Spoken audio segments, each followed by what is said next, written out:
Hello guys, I am Hrithik Raj and you are watching the E Square science.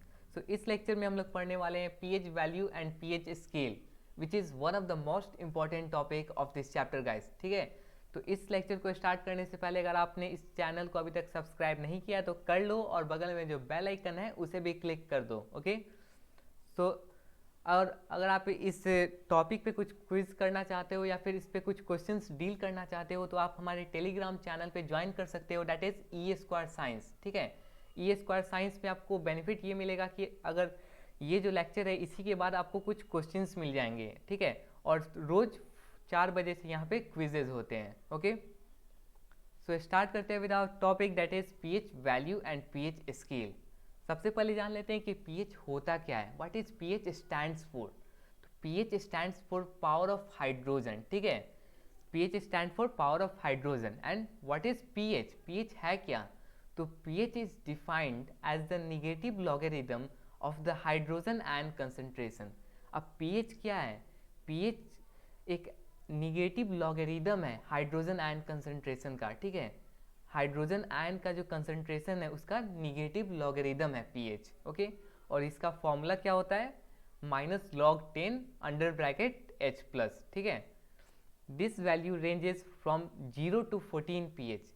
अब जो pH scale होते हैं उस पर 15 वैल्यूज़ होते हैं। ठीक है, जैसे हमारे नॉर्मल स्केल पे 15 सेंटीमीटर जैसे होते हैं, वैसे ही यहाँ पर हमारे पीएच स्केल पे 15 वैल्यूज़ होते हैं 0 से लेकर 14 तक। ठीक है, values below 7 pH exhibit acidic properties. अब जो 7 से नीचे के वैल्यूज़ हैं वो एसिडिक प्रॉपर्टीज़ शो करते हैं। ओके, और जो वैल्यूज़ 7 से एवब है मतलब 8 to 14 है वो क्या होते हैं, वो बेसिक प्रॉपर्टीज़ को शो करते हैं। और values exactly 7 pH exhibit neutral properties. अब मैंने बताया कि 0 से लेकर 6 तक जो वैल्यू होगा पीएच का वो एसिडिक होगा। ठीक है, और 7 के बाद यानी कि 8 से लेकर 14 तक जो पीएच का वैल्यू होगा वो क्या होगा, बेसिक होगा। तो अब 7 क्या होगा, 7 न्यूट्रल होता है, न एसिड ना ही बेस। ओके, अब पीएच स्केल कुछ ऐसा होता है। ठीक है, अब पीएच स्केल से हम इंडिकेट नहीं करते, पीएच स्केल को हम एसिड में नहीं डिजॉल्व डिप करते हैं, हम लिथमस पेपर को एसिड में डिजॉल्व करते हैं। ठीक है, एसिड में हम उसको डीप करते हैं और उसके बाद जो उसमें कलर का चेंजेस होता है उसी कलर को हम सबसे मैच करते हैं। जैसे यहाँ पे लिखा होगा 1 है, 1 का क्या कलर है, रेड है, फिर 2 का ऑरेंज है, फिर 3 है, 4 है, ऐसे लेकर 14 तक होते हैं, 13 तक होते हैं। ठीक है, आपको पहले लिथमस पेपर लेना है और आप नहीं जानते हो कि सामने कौन सा सॉल्यूशन है। ओके, और उस सॉल्यूशन में आपको ये लिथमस पेपर को डीप करना है। ठीक है, और अब आपने निकाला तो आपने देखा क्या, रेड आ रहा है, अरे ये तो रेड है। अब रेड को हम देखेंगे उससे पीएच का जो वो जो लिथमस पेपर है आपका उससे आप चेक करोगे सारे स्केल के कलर पे। ठीक है, तो आपका रेड कलर 1 नंबर पे आया, तो वो जो आपका सॉल्यूशन है उसका पीएच वैल्यू क्या हुआ, 1। ठीक है, और मैंने क्या अभी बताया है कि 7 से जो नीचे का होता है वैल्यू वो क्या होता है, एसिडिक होगा। यानी कि जो तुम्हारे पास सॉल्यूशन है वो एसिडिक है और उसका जो पीएच है वो 1 है। क्यों, क्योंकि वो जो कलर शो कर रहा है वो पीएच 1 का कलर है। ठीक है, और फिर आपने दूसरा अगर पीएच वैल्यू डिप किया दूसरे किसी सॉल्यूशन में और मान लो वो लाइट ग्रीन आ गया। ठीक है, अब लाइट ग्रीन सर्च कर रहे हो, अरे लाइट ग्रीन कहाँ है, अरे यहाँ पे है 7 नंबर पे, 7 नंबर पे लाइट ग्रीन है, यानी कि वो जो सॉल्यूशन है हमारा वो क्या है, वो न्यूट्रल सॉल्यूशन है। क्यों, क्योंकि वो उसका पीएच वैल्यू 7 है। ओके, और वैसे ही आपने अगर कोई और सॉल्यूशन में इसे डीप किया और बाई चांस अगर आपको अगर स्काई ब्लू कलर का आ जाता है कलर, आप देखो स्काई ब्लू कहाँ रही, 11 पे है। ठीक है, तो 11 पे देखो क्या है, 11 एक बेसिक प्रॉपर्टीज शो करने वाला है, यानी कि जो तुम्हारे पास सॉल्यूशन है जो अभी अभी तुमने जिसमें अपना लिथमस पेपर को डीप किया है वो क्या है तुम्हारा, वो बेस है एक। ठीक है, और उसका पीएच वैल्यू क्या है, 11। ओके,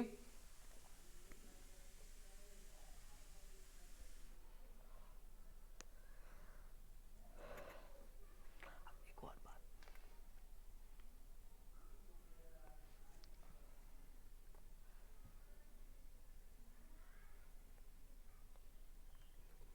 और एक और बात, अभी अभी मैंने पिछले लेक्चर में तुम्हें बताया था कि जितना ज़्यादा स्ट्रॉन्ग एसिड होगा उसके पास H प्लस का आयन का जो कंसंट्रेशन होगा वो हाई होगा, ठीक है। और 1 सबसे हाईएस्ट मतलब सबसे स्ट्रॉन्गेस्ट एसिड होता है, ठीक है। इसीलिए इसके पास जो H प्लस आयन होगा, H प्लस आयन का जो कंसंट्रेशन होगा वो सबसे ज़्यादा होगा, ठीक है। अब इसमें तुम्हारा डिक्रीजिंग ऑर्डर में आता है, 6 के पास जितना H प्लस आयन का कंसंट्रेशन होगा उससे ज़्यादा तुम्हारा 5 में आएगा और उससे ज़्यादा 4 में। मतलब जितना तुम पीएच वैल्यू कम करते जाओगे उतना तुम्हारा जो H प्लस आयन का कंसंट्रेशन है वो बढ़ते चला जाएगा, ठीक है। और अगर तुम 7 के बाद देखो OH का, देखो हाइड्रो ऑक्साइड का देखो, तो अगर तुम बढ़ाते जाते हो जितने नंबर तुम बढ़ाओगे उतना ही ज़्यादा तुम्हारा OH का जो कंसंट्रेशन है, OH माइनस का कंसंट्रेशन है वो बढ़ेगा। यानी कि अगर तुमने 8 कर दिया तो 8 क्या है, मैंने बढ़ा रहा हूँ, 8 से 9 कर रहा हूँ, 9 से 10 कर रहा हूँ, यानी कि 8 में जितना हमारा OH का कंसंट्रेशन होगा, OH माइनस का जितना कंसंट्रेशन होगा उससे ज़्यादा हमारा 9 में होगा, उससे ज़्यादा 10 में होगा, उससे ज़्यादा 11 में होगा, ठीक है। OH का कॉन्सेंट्रेशन इंक्रीजिंग ऑर्डर पे डिपेंड करता है। मतलब अगर तुम्हारा इंक्रीज कर रहा है, जैसे 8 था, 8 में कम है, अभी 9 आ गया, मतलब इंक्रीज किया, तो तुम्हारा OH का कंसंट्रेशन भी इंक्रीज किया, ठीक है। लेकिन H प्लस के कंसंट्रेशन में क्या होता है, वो तुम अगर पीएच वैल्यू को डिक्रीज करोगे तभी वो बढ़ेगा। यानी कि अगर तुम्हारा पीएच वैल्यू 6 है तो जो H प्लस कंसंट्रेशन होगा वो 5 के कंपेयर में 6 का तुम्हारा कम होगा, ठीक है। और 7 क्या होता है, 7 में जो H प्लस कॉन्सेंट्रेशन होते हैं और जो OH कॉन्सेंट्रेशन होते हैं दोनों इक्वल होते हैं, इसीलिए 7 को हम न्यूट्रल कहते हैं, ओके। अब यहाँ कुछ सॉल्यूशंस हैं और उसके कुछ एप्रोप्रिएट पीएच वैल्यू है और नेचर ऑफ सब्सटेंस है, ठीक है, वो कैसा नेचर शो करेगा, ओके। सो इसे आपको याद करना है, ये एक टेबल को आपको याद करना है, ठीक है। जैसे कि पहला है हमारा स्लाइवा। स्लाइवा क्या होता है, जब हम किसी फूड को खाते हैं तो उसमें जो कार्बोहाइड्रेट्स होते हैं उस कार्बोहाइड्रेट्स को ब्रेक करके ग्लूकोज बनाने का जो काम करता है, जो इंजाइम हमारा काम करता है, उसी इंजाइम का नाम है हमारा स्लाइवा, ओके। और इसका पीएच वैल्यू क्या होता है, 6.5 टू 7.5। 6.5 देखो इन दोनों के बीच में आएगा और 7.5 7 और 8 के बीच में आएगा। मतलब अगर अप्रॉक्सीमेटली देखा जाए तो ये हमारा एक न्यूट्रल सब्सटेंस देगा, ठीक है। इसका जो नेचर होगा, इस सब्सटेंस का जो नेचर होगा वो न्यूट्रल होगा, ओके। अब लेमन जूस को देख लेते हैं। लेमन जूस का क्या होता है पीएच वैल्यू, लेमन जूस का 2.2 से लेकर 2.4 के बीच में होता है, यानी कि 2 और 3 के बीच में ये लाई करेगा। और मैंने क्या बताया, 7 के नीचे है तो क्या है, एसिडिक, यानी कि ये जो सब्सटेंस है हमारा वो एसिडिक है, okay. Colourless aerated drink, aerated drink, ठीक है, इसका पीएच क्या होता है 5.9 से लेकर 6 तक। ये भी एक एसिड है लेकिन ये वीक एसिड होगा, ठीक है, क्योंकि ये इसमें जो H प्लस कॉन्सेंट्रेशन है वो कम है, ठीक है। उसके बाद देखते हैं कैरेट जूस। इसका क्या होता है 6.4 से लेकर 6.6 तक। ये भी एसिड है लेकिन इसका जो एसिड होगा वो वीक एसिड होगा, ठीक है, क्योंकि ये भी इसका जो H प्लस कॉन्सेंट्रेशन है इसमें भी कम है। वैसे ही कॉफ़ी में 4.5 से लेकर 5.5 ये भी एसिड है, लेकिन ये क्या है, ये एक वीक एसिड है, ओके। टोमेटो, टोमेटो क्या है 4.1। टोमेटो का पीएच वैल्यू क्या होता है 4.1, ये भी एक एसिड है। टैप वाटर, टैप वाटर का क्या होता है 6.9 से लेकर 7 तक, यानी कि 7 या एग्जैक्टली 7 से थोड़ा कम, इसलिए इसे हम न्यूट्रल कहेंगे, ओके।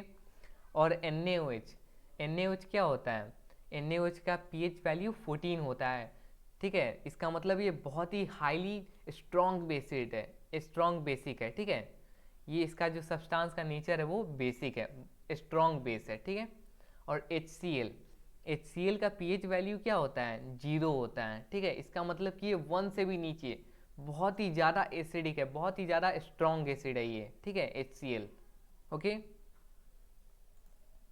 सो गाइज यहाँ पे हमने pH value and pH scale को कवर कर लिया है। अगर आपको वीडियो अच्छा लगा हो तो लाइक कर दो और इसे जितना शेयर कर सकते हो शेयर कर दो, okay. So see you in the next lecture, bye.